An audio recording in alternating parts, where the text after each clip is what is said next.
তামিলনাড়ুর থালাপতি বিজয়ী 717টি মদের দোকান সরকারিভাবে যারা লাইসেন্স প্রাপ্ত ছিলেন তাদের লাইসেন্স বন্ধ করে দিয়েছে। অর্থাৎ 717টি মদের দোকান আজকে থেকে আর তারা কোনো ধরনের মদ বিক্রয় করতে পারবে না। একটি অমুসলিম রাষ্ট্রে একজন জনপ্রতিনিধি মুখ্যমন্ত্রী তামিলনাড়ুর সেই থালাপতি বিজয়ী যে কাজটি করলেন, এই কাজটির জন্য সারা পৃথিবীতে বিশেষ করে মুসলিম রাষ্ট্রগুলোতে প্রশংসায় ভাসছেন। আল্লাহু আকবার। তিনি বিজয় লাভ করার পরে তার এলাকায় কোনো মুসলমানের উপর অত্যাচার, জুলুম, নির্যাতন, নিষ্পেষণ যাতে না হয় সে ব্যাপারে তিনি রেড অ্যালার্ট অর্থাৎ সতর্ক বার্তা জারি করেছিলেন, যার ফলশ্রুতিতে তামিলনাড়ুতে কোনো ধরনের অমুসলিমরা মুসলমানদের উপরে জুলুম অত্যাচার করতে সাহস পায় নাই। আবার আপনি যদি এদিকে তাকান তাহলে দেখবেন যে এই যে মুখ্যমন্ত্রী শুভেন্দু, তার উচ্ছৃঙ্খল আচরণ এবং তার উগ্র কথাবার্তার দরুন আজকে মুসলমানদের উপরে কি পরিমাণ জুলুম, অত্যাচার, অবিচার হচ্ছে তা আপনারা সহজেই ভালো করেই জানেন। সম্মানিত ভাইরা, আজকে মুখ্যমন্ত্রী দুইজনের দিকে তাকান। একটি যেখানে ইসলামে হারাম ঘোষণা করেছেন, সেই কাজকে তিনি বন্ধ করে দিলেন, নিয়েছেন। যদিও ইসলামের দিকে তাকিয়ে নন, বরং তিনি অপ্রীতিকর ঘটনা ঘটবে বিধায় তিনি স্কুল, অবসনালয় এবং বাস স্ট্যান্ডের পাশে যেসব মদের দোকান ছিল এসব মদের দোকানগুলো তিনি বন্ধ করে দিয়েছেন। অথচ দেখুন আমাদের বাংলাদেশ মুসলিম গরিষ্ঠ রাষ্ট্র, যেখানে 90% মুসলমান, সেখানে আজও কি শুনতে পেয়েছেন যে মদের লাইসেন্স যাদেরকে দেওয়া হয়েছিল তাদেরকে বন্ধ করে দেওয়া হয়েছে? বরং বন্ধ করে দেওয়ার সাহস পায় না এবং নতুন করে মদের লাইসেন্স দেওয়া হচ্ছে, যেখানে আল্লাহ পাক বলছেন ইয়াসআলুনাকা আনিল খামরি ওয়াল মাইসির কুল ফীহিমা ইসমুন কাবীর ওয়া মানাফিউ লিন-নাস।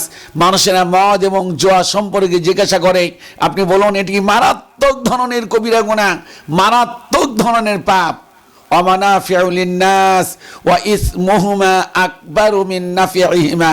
এটি মানুষের জন্য উপকার যতটুকু আছে, উপকারের চাইতে অপকার অনেকাংশে বেশি। সম্মানিত ভাইরা, বাংলাদেশে মদের দোকান বন্ধ হয় না, কিন্তু ভারতের মতো তামিলনাড়ুর একটি রাজ্যে সেখানে মদের 717টি দোকান একজন অমুসলিম হিন্দু হয়ে বন্ধ করে দিলেন। অপরদিকে তাকিয়ে দেখুন যে কথাটি বলতেছিলাম এর পূর্বে, শুভেন্দু তার উগ্র আচরণ, উচ্ছৃঙ্খল বক্তব্যের দরুন আজকে মুসলমানদের উপরে কি ধরনের জুলুম অত্যাচার হচ্ছে। ইতিমধ্যেই বাংলাদেশ আশঙ্কা বোধ করছে যে কি জানি বাংলাদেশের উপর কোনো অমুসলিমের উপর জুলুম অত্যাচার হয় কিনা। আমাদের মাননীয় ধর্মমন্ত্রী উনিও গতকালকে আশঙ্কা বোধ করে একটি স্ট্যাটাস দিয়েছেন। আমরা বলতে চাই, আমরা ভারতের লোকেরা মুসলমানদের উপর জুলুম অত্যাচার করেছে বিদায় আমরা যে আমাদের বাংলাদেশের অমুসলিমদের উপর জুলুম অত্যাচার করব, এটি কখনো আমরা মেনে নেব না, এটি কখনো ঠিক হবে না। কারণ ইসলাম বলেছে অমুসলিমদের নিরাপত্তা দিতে হবে। আমরা কি করে তাহলে অমুসলিমদের উপর জুলুম অত্যাচার করতে পারি? তারা উগ্র হতে পারে, কুকুরের কাজ কুকুর করিয়াছে, কামড় দিয়েছে পায়, তাই বলে কি কুকুরকে কামড়ানো মানুষের শোভা পায়?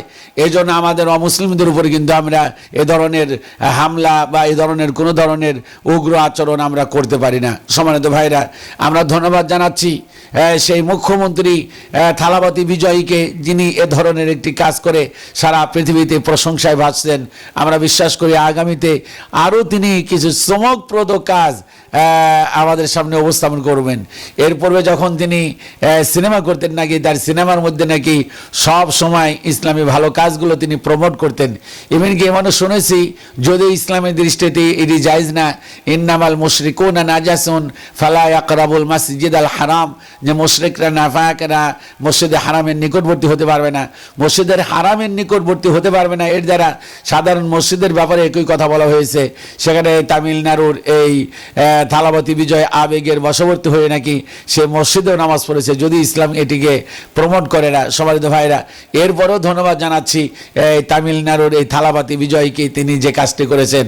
আর এদিক দিয়ে আর একটি কথা আমরা ফেসবুকে দেখতে পেলাম, আমাদের জিএম কাদের সাহেব শুভেন্দু অধিকারীকে বলেছেন যে উনি হলেন রাজনৈতিক আমাদের ধারক বাহক, ওনাকে প্রমোট করেছেন। জিএম কাদের সাহেব, আপনি তো এরশাদ সাহেবের ছোট ভাই, আপনার ভাই যা করেছেন, উনি মারা গেছেন, ওনার অনেক ভালো কাজ আছে, এর জন্য আমরা ওনার আর পিছনের দিকে টানলাম না। কিন্তু আপনি আপনার ভাইয়ের মতো এই ধরনের কোনো কথাবার্তা বলে আপনি নিজে পচবেন না। যে কাজটি বলেছেন, যে কথাটি বলেছেন যে শুভেন্দু অধিকারী রাজনৈতিক ঐতিহ্যের ধারক জিএম কাদের, আজকে দেখলাম যে ইন্ডিপেন্ডেন্ট টিভির মধ্যে এই একটি সংবাদ এসেছে। এই ধরনের কথাবার্তা থেকে দূরে থাকুন। মানুষ কিন্তু আপনাকে ঘৃণা ভরে প্রত্যাখ্যান করেছে, আগামীতেও যেটুকু আছে এটুকু আপনার দলের লোকেরাও আপনাকে দাম দেবে না। আল্লাহ পাক সকলকে সঠিক বুঝ দান করুন, আমিন।